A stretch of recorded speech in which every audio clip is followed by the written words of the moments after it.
ఓం శ్రీ గురుభ్యో నమః. శ్రీ శ్రీ శ్రీ యోగి రామానంద గురుపాదుగా పూజయామి. కార్తీక పురాణం నిత్యపారాయణం 19వ అధ్యాయం. ఈ అధ్యాయంలో చాతుర్మాస వ్రతం గురించి తెలుసుకుందాం. మునిజనులారా, చాతుర్మాస వ్రతమును గూర్చి సవివరంగా వివరిస్తాను, వినండి. శ్రీ మహావిష్ణువు లక్ష్మీదేవి సన్నిధికి దేవముని నారదుడు వచ్చి వినయ వివేకాలతో భక్తి ప్రపత్తులతో తన ముకులిత హస్తాలతో నమస్కరించి నిలబడ్డాడు. శ్రీహరి చిరునవ్వులొలికిస్తూ, నారదా, క్షేమమా అని ప్రశ్నించాడు. త్రిలోకాలు ఎలా ఉన్నాయని అడిగాడు. మునులు జనులు సత్కర్మలతో సత్ప్రవర్తనతో అలరారుతున్న వివరాలు అడిగాడు. హే ముకుంద, లక్ష్మీవల్లభ, లోక సంరక్షక, నీ వెరుగని విషయాలేమున్నాయని నేను వివరించగలను. అయినా నీవు చెప్పమంటున్నావు కనుక విన్నవిస్తున్నాను. లోకమున నరులు ఎవరి తీరున వారు మసులుకుంటున్నారు. విద్యుక్త విధుల పట్ల శ్రద్ధ చూపకున్నారు. పుణ్యవ్రతాలు చేయువారు సైతం వాటిని నిర్విఘ్నంగా పూర్తి చేయడం లేదు. పరనింద, అహంకారం పెచ్చు పెరిగాయి.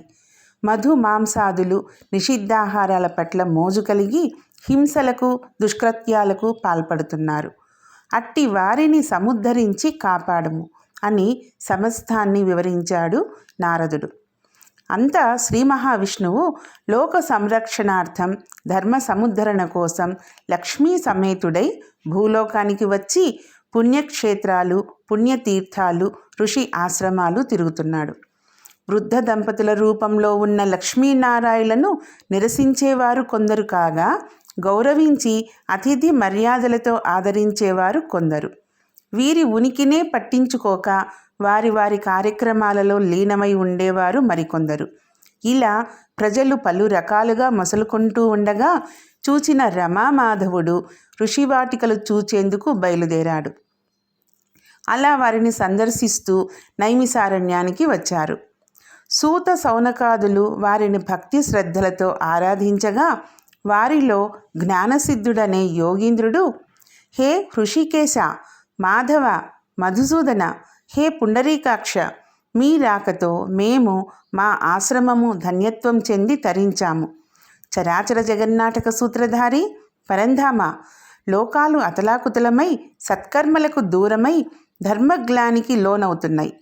హే లోకరక్షక, లోకాలు తరించే మార్గం ఉపదేశించు అని వేడుకున్నాడు. జ్ఞానసిద్ధ, కోరవలసినవే కోరికలు కోరావు. లోకోద్ధరణే ధ్యేయంగా నేను శ్రీలక్ష్మి భువికి దిగి వచ్చాము. లోకశ్రేయస్సే ధ్యేయంగా గల నీకు 2 వరాలను అనుగ్రహిస్తున్నాను, కోరుకోవలసిందన్నాడు శ్రీహరి. దేవదేవ, ప్రాపంచిక వ్యామోహాలకు అతీతంగా మసలు లేకున్నాము. పరంధామ, నీయందే మనస్సు ఉండునట్లా అనుగ్రహించవలసిందని వేడుకొన్నాడు. అనుగ్రహిస్తాను, 2వ వరం కోరుకోవలసినాడు శ్రీహరి.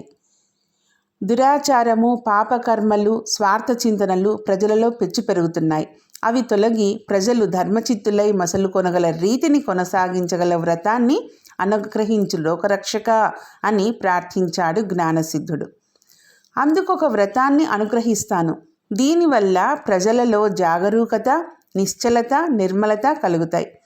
ఆషాఢశుద్ధ దశమి నుండి కార్తీక శుద్ధ ద్వాదశి వరకు 4 నెలలు లక్ష్మీదేవి సహితం నేను ఆ పాలక కడలిలో శయనించి ఉంటాను.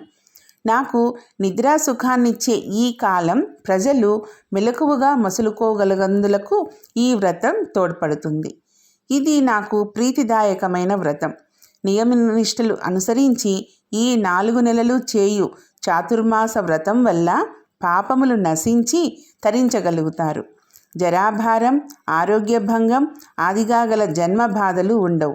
పుణ్యప్రదమైన ఈ వ్రత దీక్షితులు ఆషాఢశుద్ధ దశమి నుండి శాకము, ఆ తదుపరి నెలకు శ్రావణశుద్ధ దశమి నుండి పెరుగు, అటుపై భాద్రపద దశమి మొదలు పాలు, ఆపై నెలకు అనగా అశ్వీజ శుద్ధ దశమి మొదలు పప్పు దినుసులు విడిచిపెట్టాలి. క్రమక్రమంగా నే చెప్పిన ప్రకారం ఒక్కొక్క పదార్థాన్ని విడిచిపెడుతూ నియమిత ఆహారం తీసుకుంటూ పూజా పునస్కారాలతో ఈ 4 నెలలు భక్తి తత్పరులై నన్ను సేవించిన వారికి ముక్తిని అనుగ్రహిస్తాను. నాకు నిద్ర, మెలకువ, సుషుప్తి అవస్థాత్రయములు లేవు. వీటికి అతీతుణ్ణి. భక్తుల నిద్రా పరిశీలనే నా నిద్రావస్థ కనుక జ్ఞానసిద్ధ, నేనీ 4 నెలలు నిద్ర నెపంతో శయనించిన భక్తిగల వారిని పరిశీలిస్తూనే ఉంటాను. త్రికాలములందు స్తోత్రము చేయువారికి, నిశ్చల చిత్తంతో క్రమం తప్పకుండా నన్ను పూజించువారికి నేను ప్రసన్నుడనవుతాను అని ప్రబోధించి శ్రీహరి వైకుంఠానికి వెళ్ళి శేషతల్పాన శయనించాడు. పాపులు, దుర్మార్గులు ఈ వ్రతం వల్ల సద్వర్తనులవుతారు. అన్ని కులాల వారు ఈ వ్రతాన్ని చేయవచ్చు. ఈ వ్రతాన్ని నిందించిన, నిరసించిన గోహత్య మహాపాతకాన్ని, జన్మ జన్మలు సురాపానం చేసిన పాపాన్ని పొందుతారు అని అంగీరసముని వివరించాడు చాతుర్మాస వ్రతం గురించి. కార్తీక పురాణం 19వ రోజు పారాయణ భాగం చాతుర్మాస వ్రతం అధ్యాయం సమాప్తం. రేపు ఇంకొక విషయంతో మళ్ళీ కలుసుకుందాం.